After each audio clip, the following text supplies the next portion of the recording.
Hey guys, today we'll be cleaning the AC condenser, the air conditioning condenser. So it has, with this product, here it is, PF Pura Filter 2000 coil cleaner. And it's specifically designed as a foam to clean this air conditioning systems, the condenser. You need to clean all these fins, all this, so it can exchange the heat from the compressor inside outside, so the air can, well, in reality air comes through here and the fan throws the hot air outside. If the fan, the cold air from the cold, I actually would say it's not that cold, but anyway, it's colder than how hot is the compressor. So if cold air cannot go through this, so it comes out through the from the fan, then the compressor starts heating itself. So you need to have that clean, and it will improve the efficiency of your air conditioning system. So let's start doing that by disconnecting the energy from the air conditioning system. And you do that, usually you have something like this. You pull it out, you do this, there it is. And now you have to remove this thing out. See that? So this will, it's impossible for the air conditioning system, for the AC unit to run right now. It's impossible because it doesn't have this thing that connects one side with the other. Now the connector is removed and we leave it here. Now we have to remove this lead here, which is usually it's a few screws on the sides, 1, 2 in each corner, and maybe 1 or 2 in the middle. But that's it. You just have to remove that. We'll take care of it now. That's it.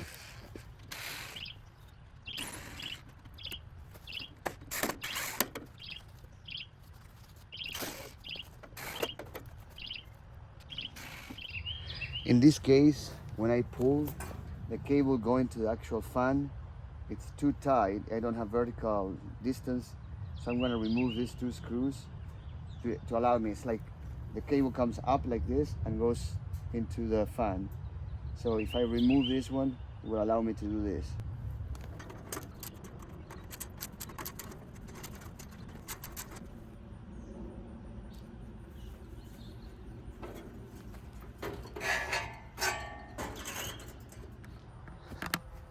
So I was able to leave it there, give me access to inside and outside to clean it from the inside and from the outside.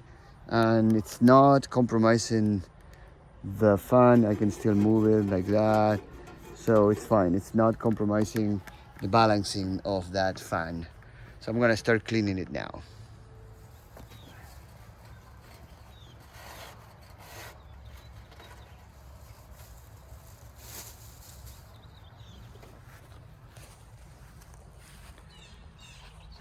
All that was dirty, but those are the draining holes.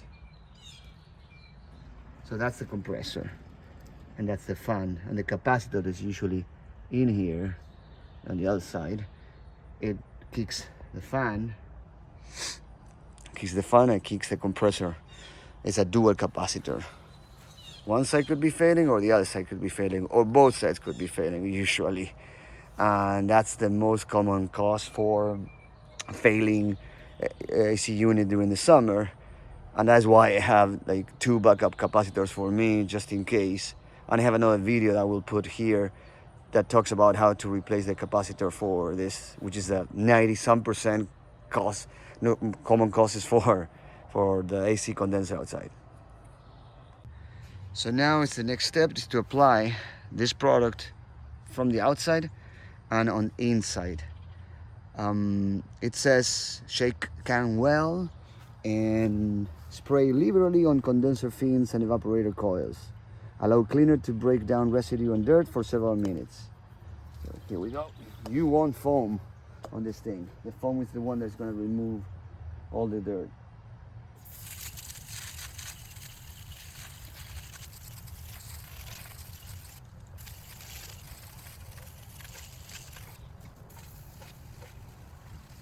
And you also want to apply inside.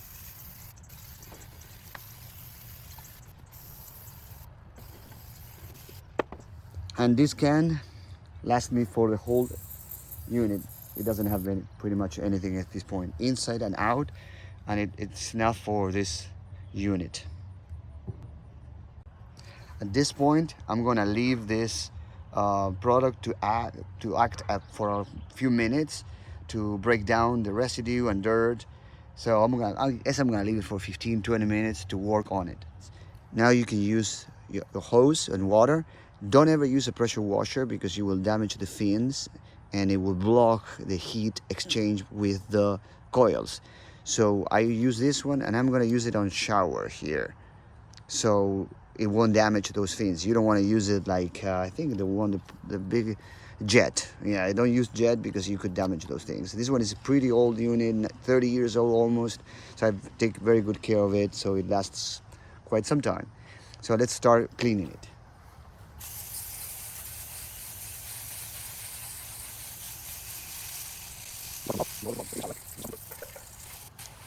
And you can see the residue at the bottom, all this.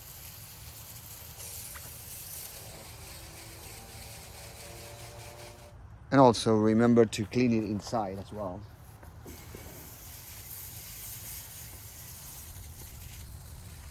Also remember that you can clean with a hose the inside and make sure that those drain holes are still unblocked, so rain or anything can go through.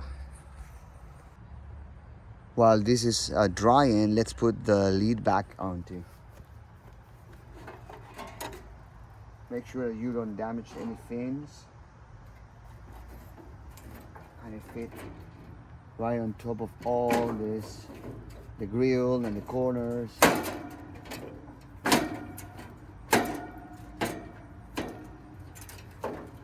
There.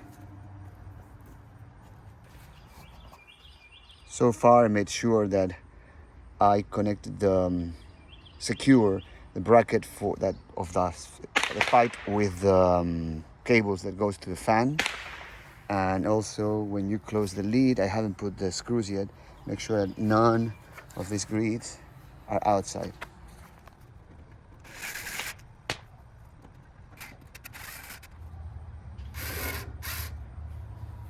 And in case you're wondering, those sounds is because today is 4th of July. So there are some people with fireworks over there. So finally, we have to put this connector back, pulling down and in. Now you can see it has to connect with that, and this one inside, look at there, has to connect with that one. That's why you have those connectors to go that way, and it has to go at the top. You see, doing it this way, going in there. It's what it says on. That would be the on position if you plug it this way. You can see it there. If you plug it this way, it will go up there, and that doesn't do anything. That's why it says off. But we prefer to leave it outside rather than inside like this, to make sure that nobody will turn it on when we're working on it. So the right way is connecting that and pushing on it. Later, just let's close this lid until this little thing here should come out. There you go. That means that this is pushing the connector inside, and it's properly connected now.